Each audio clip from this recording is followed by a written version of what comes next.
Today I want to talk to you about something I see in every single week of my work. Most people aren't unhappy because their life is broken. Most people are unhappy without realizing it because they're blocking their own happiness.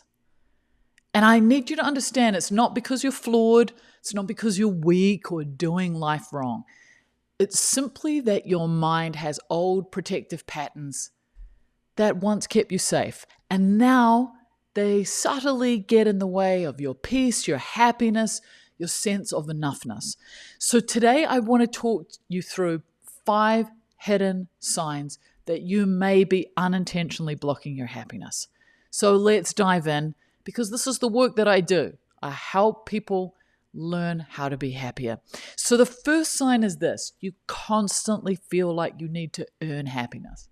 So one of the biggest blocks I see is the belief that happiness must be earned.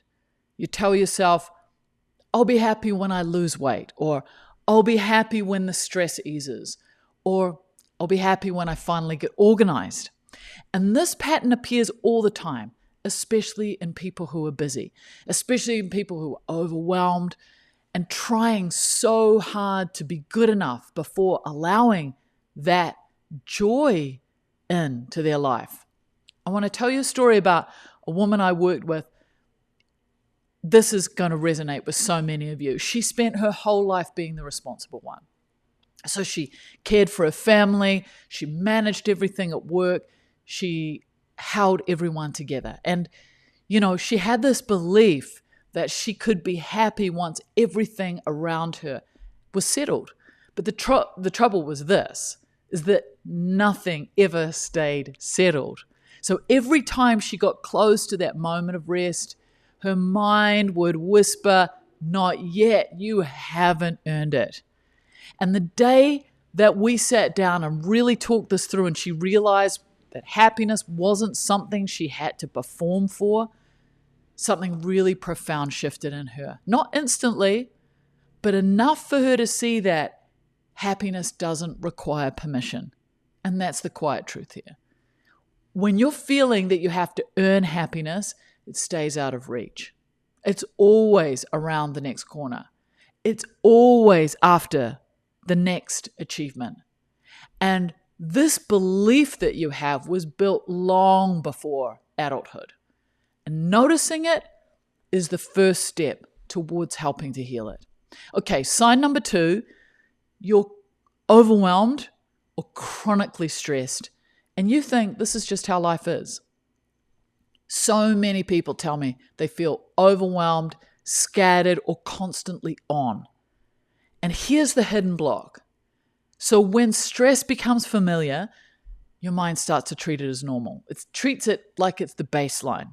And anything that doesn't feel like stress, like stillness or peace or rest or joy, these can actually feel unfamiliar or unsafe.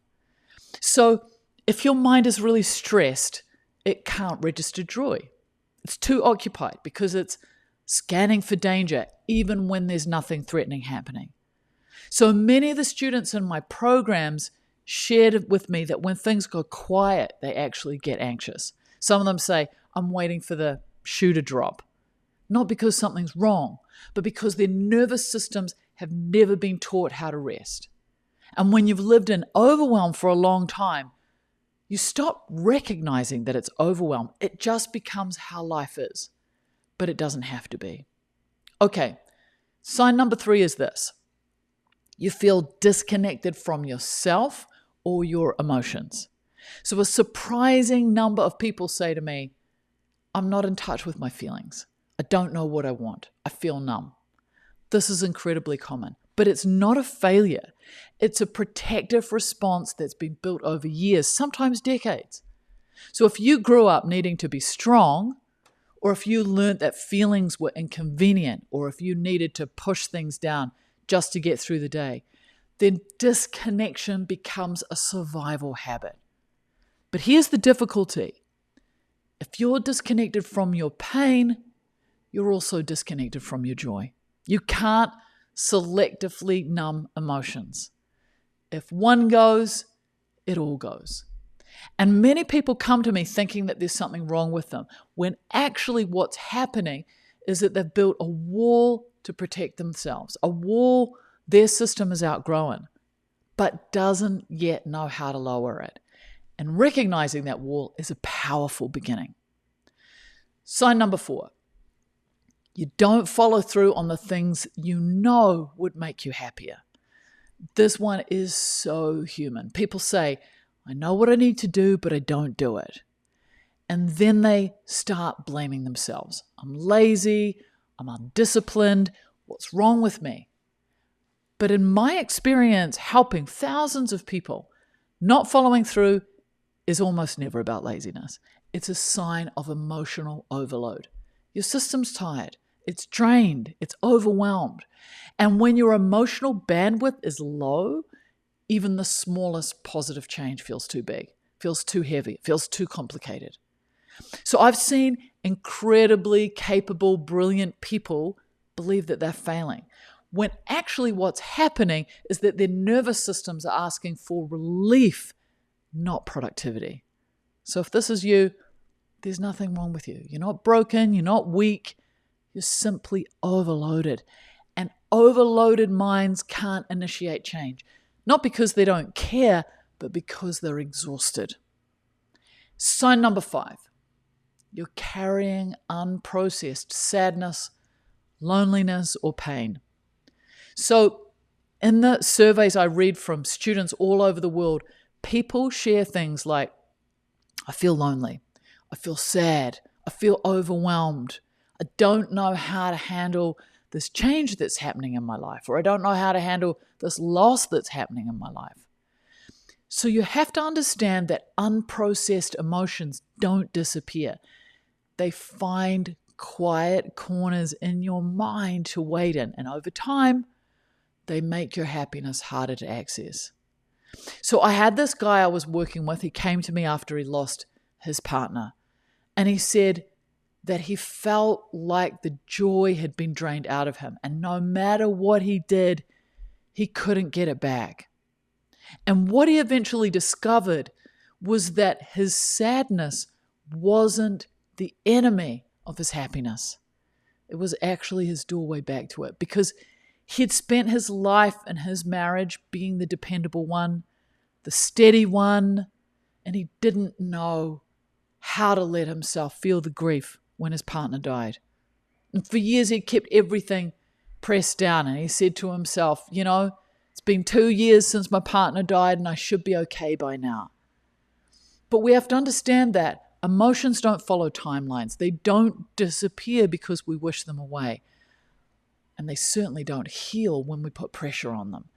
So when he finally allowed his grief about his husband to rise up gently, slowly, we talked it through, his capacity for happiness began to return. Not because the sadness left, but because it finally had space to breathe. And that is true for so many of us. Happiness and sadness use the same emotional channels. If we block one, we block both of them. So these 5 signs are really subtle, all right? Most people don't recognize them because they believe that their unhappiness is caused by circumstances. But often what's happening is so much simpler and a lot more hopeful. Your happiness is already inside you. It is habitual. It is based on your mind. It's just being blocked by old protective patterns that your mind created a long time ago. And the beautiful news is patterns that create habits can be rewritten. So changing your life is absolutely possible. Your happiness can come back, not through force, but through awareness, through compassion. So I hope this has been helpful. And if you'd like help understanding your own happiness patterns, I have a free happiness quiz linked below. It gives you a fantastic snapshot of where you are right now and the first steps to move forward. So take a breath, be kind to yourself today, and I'll see you soon.